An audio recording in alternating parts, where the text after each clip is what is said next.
Luckily for these tigers, at the age that they're at, their play fighting is just that, it's play.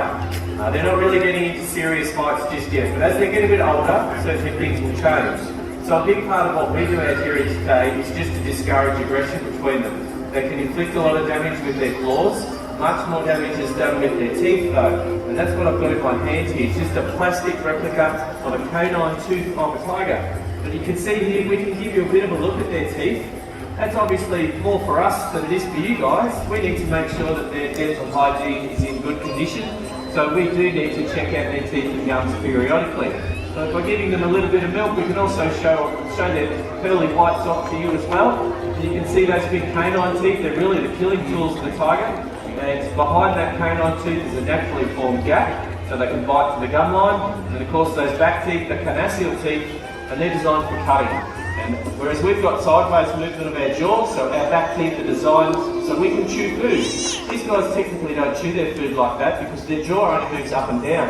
That gives it its strength, all that jaw power, but it does mean that the back teeth have to be different. They're designed for cutting.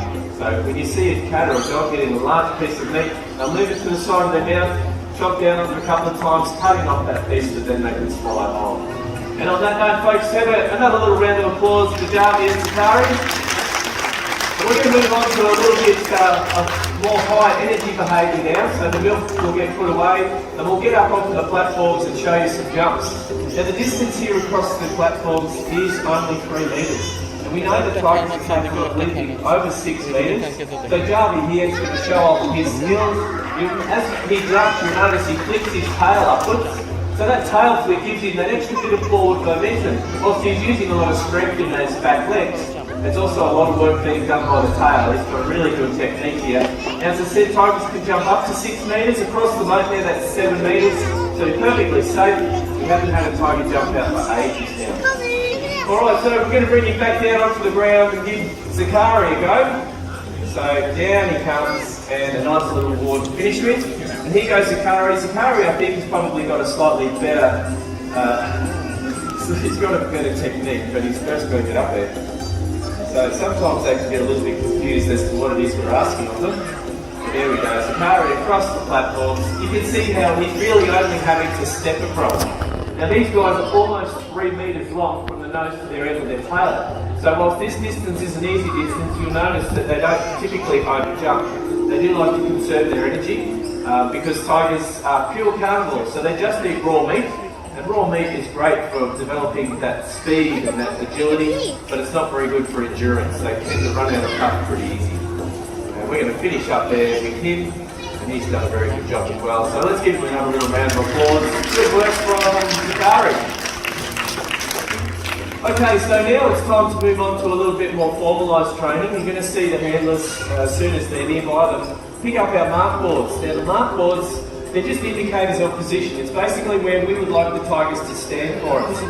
So we're kind of still in the early stages of encouraging these two boys to understand exactly what it is we're asking of them. So we may or may not go for 2 mark boards today. But you can see Jarvie over there, he's standing, he's waiting for the reward. But if he steps his foot up like then, he shouldn't be rewarded, should he, Pat? No, he just got a reward for putting his foot up. But it gives us the ability to get nice and close to the tiger to do routine husbandry duties. So simple things like taking their temperature, taking a blood sample, or giving them their yearly vaccinations, we can do whilst they're awake and alert on the mark boards. As Sakari is the same over there. We're not quite at that stage yet, but as we get a little bit more advanced, we may even be able to do ultrasounds and x-rays on tigers whilst they're awake and alert. We've also used this method of training over the years to have some of our tigers involved in different types of media work. Now, that media work is an extra way that we use to try and raise money for tiger conservation. Now, we don't touch on it too much at this time of the day, folks, but tigers are not doing too well out in the wild. Unfortunately, their body parts are still being used in traditional medicines, and whilst there's demand for those medicines, the tiger will remain under threat. So we try and raise as much money as we possibly can to support groups that are working in the field, in places like Sumatra and in far eastern Russia, where they're on the ground actively trying to discourage poachers. They're gathering evidence to make sure that they can prosecute the people doing the wrong thing. So if you can help us out with just a small donation today, folks, we really appreciate it. Every single cent that goes into our donation boxes will go to wild tiger conservation through our Dreamworld Wildlife Foundation. Now obviously that's the very serious side of what we like to talk about, but we do also like to highlight some of the tiger's amazing skills. Now Zakari here, he doesn't necessarily know that he has this amazing skill, he can be a bit lazy. But let me hear folks in a big loud voice, who would like to see a tiger climb a tree? Yeah! Well, hopefully we can encourage Zakari to do this, because over the past few weeks, he's figured that it's just a bit too hard. It's all too hard to try and climb a tree. In the wild, a tiger would climb chasing a primate or a bird. Or, much more likely, is when a leopard makes a kill, it drags that prey up a tree to keep it away from other predators. Well, here we've got Zakari, who probably wouldn't climb a tree to get to a leopard's kill, because he's just too well fed. So, let's see how we can go here. Also too, he really knows the routine of our presentation, so he knows that shortly after the tree climb, the easy stuff and the fun stuff starts, that is jumping into the pool and having a bit of a swim. So Dan's going to try and encourage him over towards the tree, but we will eventually probably get to the point where we might try a tree climb afterwards. Come on, Zakari. Now he has tree climbed before, he's actually quite a capable tree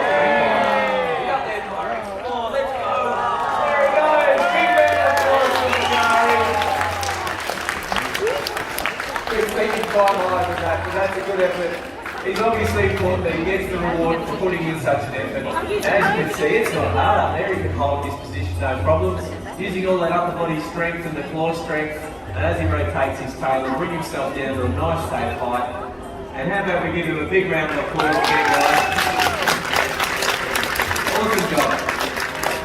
Alright, as I mentioned guys, here we come with the fun stuff. So we've got Jarvie lined up over here. Have your cameras ready. We're going to see if we can get him to launch himself into the pool for a piece of chicken. Oh, that wasn't much of a launch, was it? So let's give him a big round of applause for the guy. Alright, we've got one more tiger who may be going to do this launch for us. We might try and move Zakari a little bit, Jarvie a little bit. Come on, Jarvie, move out of the way, because otherwise... There we go. Alright, so, cameras ready, guys. Zakari over here. Dan's going to get him worked up and into the pool. Yes! Alright, folks, stay where you are. We do have one final message for you up on the big screen before you go.